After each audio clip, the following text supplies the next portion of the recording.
All right, folks. Well, you know how this works, man. This is a disclaimer. Do your own research. Our content is intended to be used and must be used for informational purposes only. It's very important to do your own analysis before making any investment based on your own personal circumstances. You should take independent financial advice from a professional in connection with or independently research and verify any information that you find on our show and what you rely upon, whether for the purpose of making an investment decision or otherwise. This is a message brought to you by the brothers at Earn Your Leisure. Yes. And the good brother Ian Dunlap, the master investor himself. Two Stock Shakur shall return. I'm hearing. Hey. I heard two Stock Shakur. He's coming back. So yeah, do the research, share the research. When it's good research, give the credit to the people you heard it from. Love is love. So we got a lot to talk about, but let's let the beat build on it first.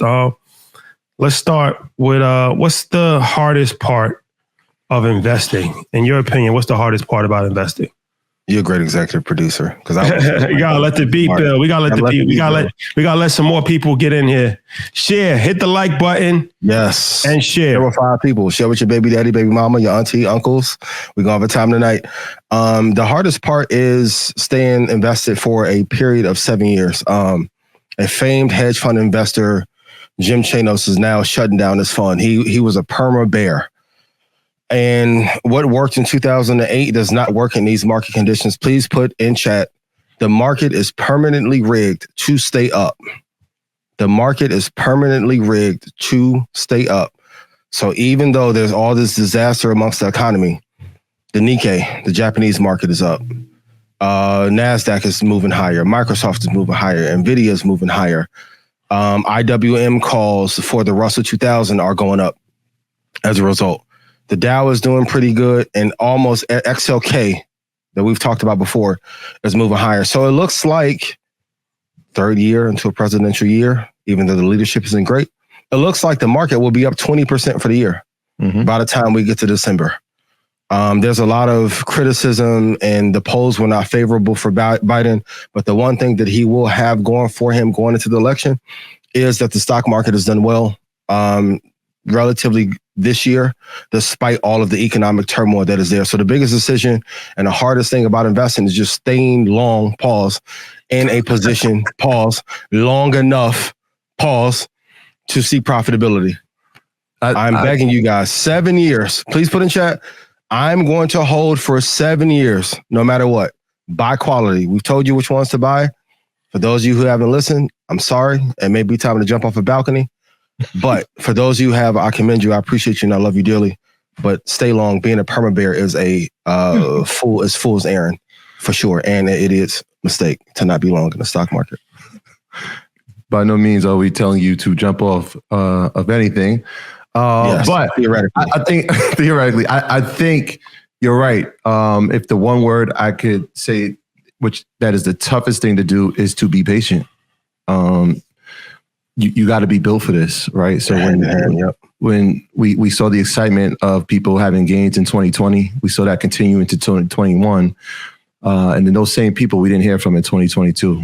And that's part of this roller coaster ride. That's the market. But in the end, like you said, it is pinned to always appreciate over time. It's just that when it goes down, like we saw it go down in 2022, it hurts. And so you got to be patient. These are the times where your patience is going to get tested. And what kind of resolve will you have? And what kind of discipline will you have?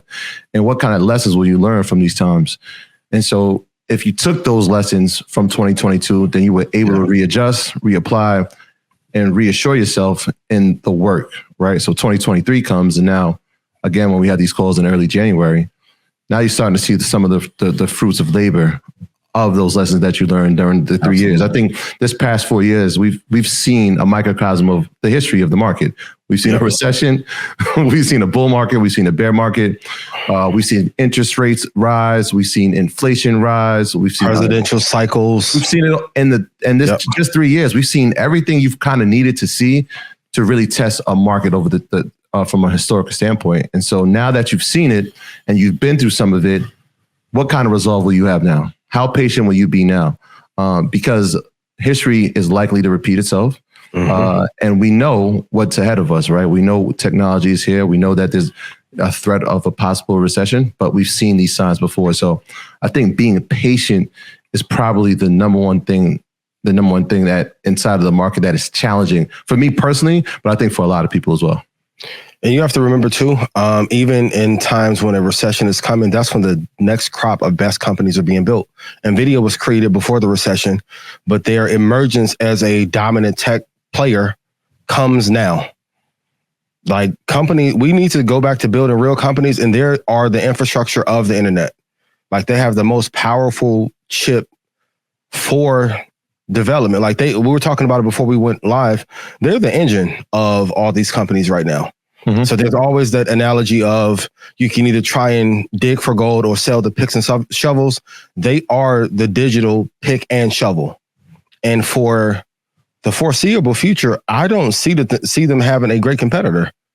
Yeah. Like TSM may be the only true competitor, but because of the geopolitical threat, no one wants to deploy capital there yet. Mm-hmm. And we need more American companies that are dominant. We are seeing the emergence of a new tech player.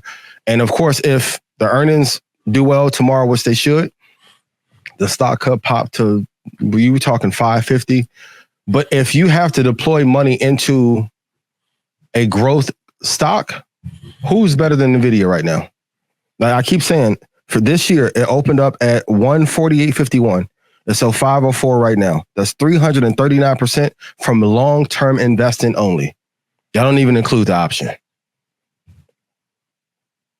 Stay plugged in, stayed out. I can't even believe next year's going to be 4 years. My God, where's the time going? Where's the time going? So, okay. So let's get this bad boy up to 5,000.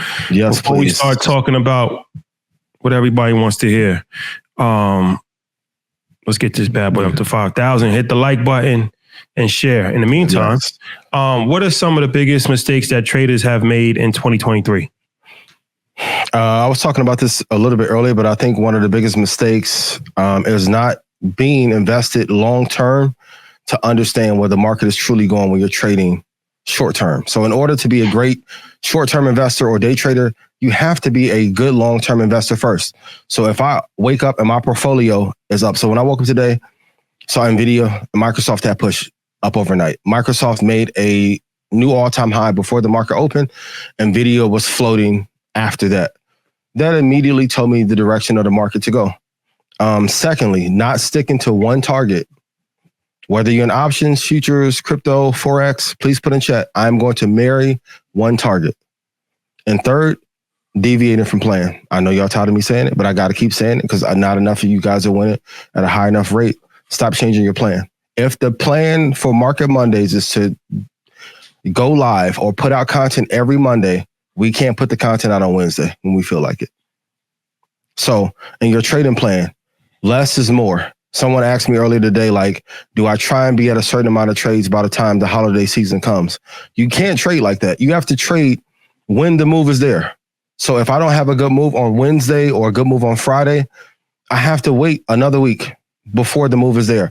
I see too many people throwing money in, especially like on the one-day expiring options and even on futures going to a shorter time frame, like a 1 minute, and you're forcing a move that isn't there.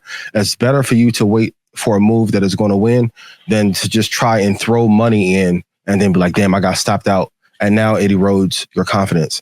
Less is going to be more. But one target, be a long-term investor to turn into a great short-term trader and stop deviating from your plan.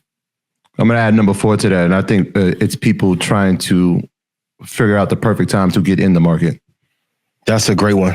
Right? Like we talking about NVIDIA, it's up 243%. And people ask you, is now the time?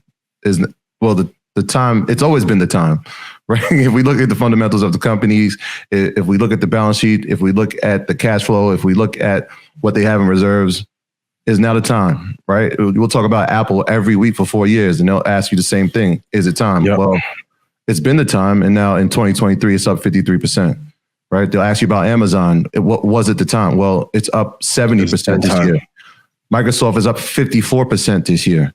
So It's always been the time. The procrastination is what is stopping people from, I think maybe procrastination and lack of belief in themselves. I don't think people believe that they've educated themselves enough and feel comfortable enough to do it. Even though you're telling them like, hey, here's the research, here's the research. There's something about pulling that trigger and doing it for yourself. I think that's why when we started, was always the suggestion of take trades, do some paper trades, take 300 trades. I know that was the number you say, because that gets you in the rhythm of, all right, I'm feeling comfortable. I know it's not real yet, but I feel comfortable enough to actually be in this ball game until you really do it. Yeah. And then again, you'll start learning those lessons about being patient. Like those things will come with it. But I think people trying to figure out, is it time? Is it time? It's like double Dutch, right? Like you just wait for the perfect time to jump in, and there's no perfect time. There's no perfect time. You just have to put you have to put, some skin in the game, really. And one thing I think we all can agree upon, Rashad has talked about this a lot, especially at like the live shows this year, is like the regret of not starting earlier. Like we all look back and be like, we should have launched this 5 years ago. Now, thank God, partnership has worked out. I'm thankful for y'all. Thankful for everybody in Red Panda. It worked out when it was supposed to, but it was like, looking now, I'm like, the world needed this 5 years prior. You have to get out of your own way and stop having fear, especially if you're investing long-term VOO, VTI, VT, VGT, Apple, Microsoft, Google, NVIDIA, Tesla, free scholarship time, time has to be on your side. And if you keep missing out on these moments, you're going to look back in 8 years and be like, damn, I could have had $400,000 or $500,000 for free by just deploying money into the best companies on earth. Investing is not that hard. But can you execute day in and day out? That's what it's really about. And he told Franklin Dynatech in episode 70, like we've been saying the same thing, but that's why I made that post last week. The more that you look to learn, the further off and longer it's going to take for you to actually get rich. And I said it on live earlier, Rashad don't say it to Flex, but he's like, y'all don't even listen to podcasts. It shows me how much he's executing. You don't need to listen to 47 podcasts to know to upload every week. Like, I need y'all to go from a place of fear to executing, because all of you deserve more. And I know that I do the mantra all the time. I deserve to be rich. I deserve to be happy. I deserve to be wealthy. I deserve to be free. But you have to believe it. Put your money into these companies or otherwise you're going to be left out. And I don't want that for you.